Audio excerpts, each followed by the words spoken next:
Vamos ver agora então os direitos sociais que abrangem os trabalhadores. O artigo 7 da Constituição estabelece um rol de direitos sociais dos trabalhadores urbanos e rurais, assim também como o trabalhador avulso e também o trabalhador doméstico. Vamos então ver quais são esses direitos sociais individuais dos trabalhadores. Um primeiro deles é a relação de emprego protegida contra a demissão arbitrária ou sem justa causa nos termos de lei complementar, que preverá uma indenização compensatória e além de outros direitos. Um segundo direito social é o seguro-desemprego em caso de desemprego involuntário. Também temos o famoso FGTS, o piso salarial proporcional à extensão e à complexidade do trabalho. Outro direito social é que o salário é irredutível, salvo negociação em convenção ou acordo coletivo. Também a Constituição prevê a garantia de um salário nunca inferior ao mínimo para aqueles trabalhadores que recebem remuneração variável. Outro direito social muito famoso é o 13º salário, com base na remuneração integral ou no valor da aposentadoria.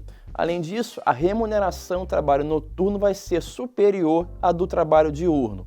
Outra garantia constitucional é a proteção do salário na forma da lei, constituindo crime a sua retenção, mas retenção dolosa.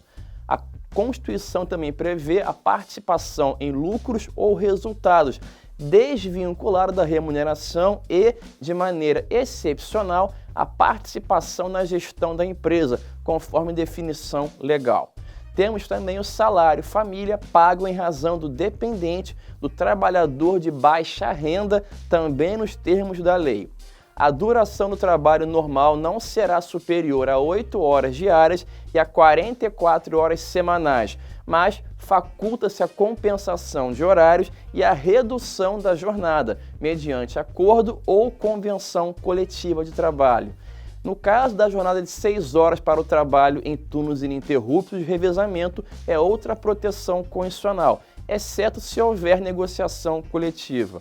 Também temos o repouso semanal remunerado, que é preferencialmente aos domingos. Também existe a remuneração do serviço extraordinário superior, no mínimo, em 50% à remuneração do serviço ordinário.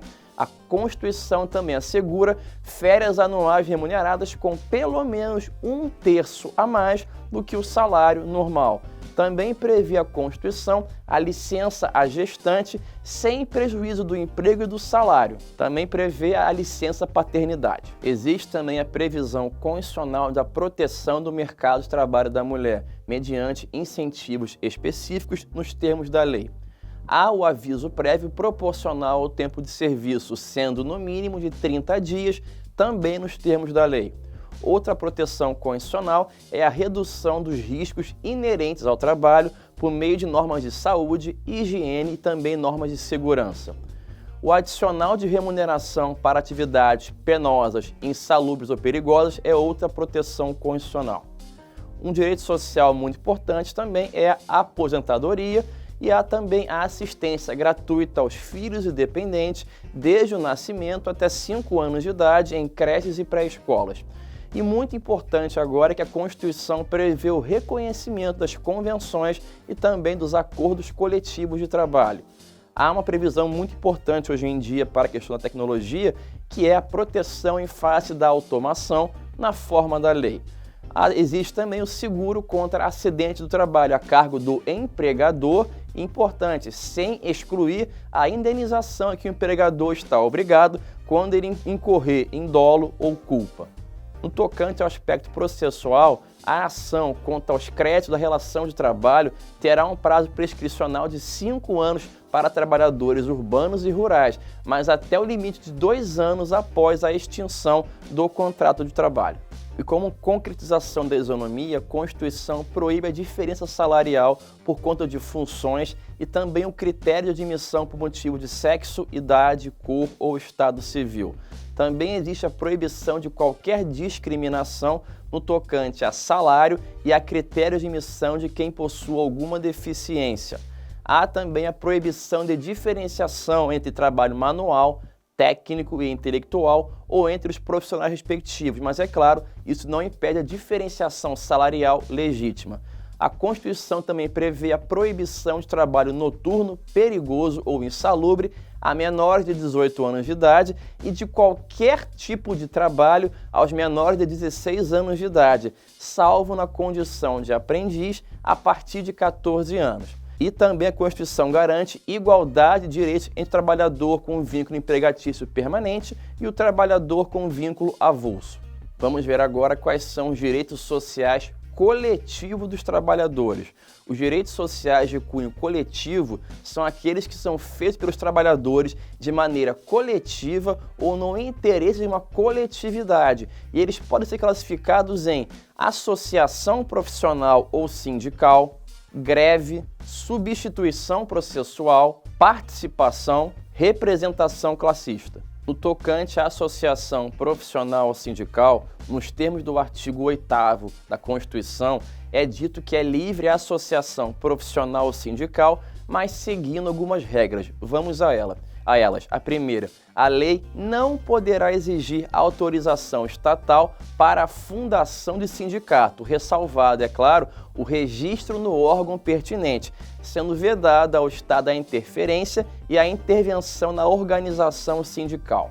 Outra regra muito importante diz que é vedada a criação de mais de um sindicato em qualquer grau de representatividade profissional ou econômica na mesma base territorial, que será delimitada pelos trabalhadores ou pelos empregadores interessados, mas não pode ser inferior à área de um município.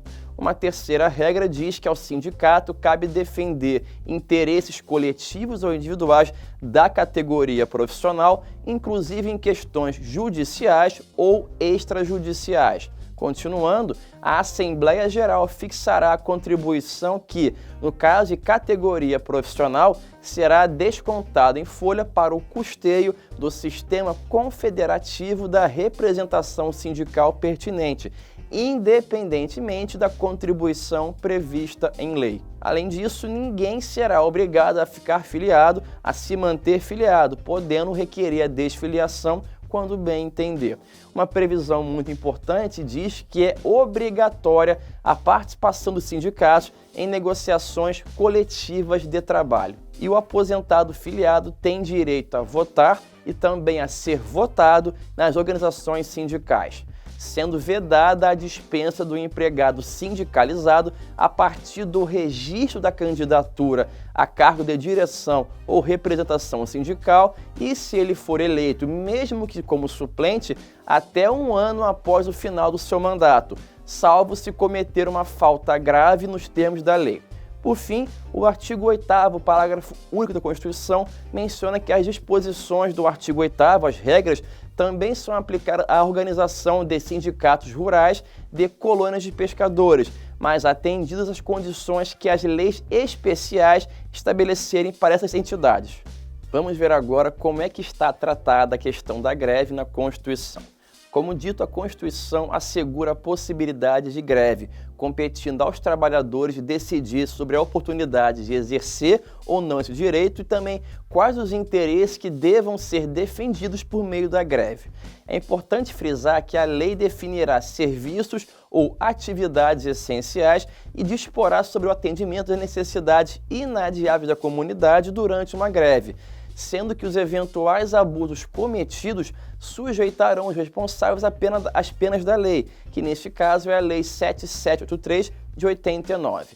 No tocante à substituição processual, deve ser lembrado que ao sindicato cabe defender os interesses coletivos ou individuais da categoria profissional e também direitos que ela tenha, inclusive em questões judiciais ou extrajudiciais.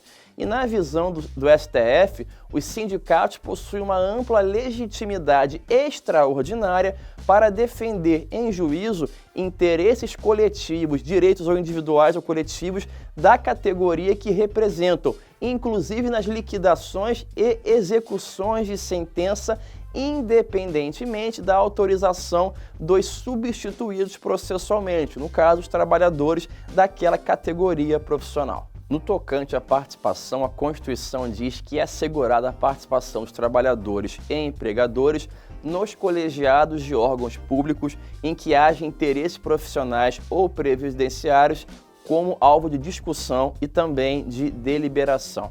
E no tocante à representação classista, a Constituição diz que nas empresas de mais de 200 empregados é assegurada a eleição de um representante dos trabalhadores com a finalidade exclusiva de promover o entendimento direto com os empregadores. Vimos então os direitos sociais do artigo 6º e também os direitos sociais dos trabalhadores, tanto no viés individual como também no viés coletivo. Repare que a Constituição é bem ampla, é bem extensa na previsão de vários temas sociais, alimentação, transporte, saúde, greve, mostrando que o Brasil, pela Constituição, é um Estado social de direito.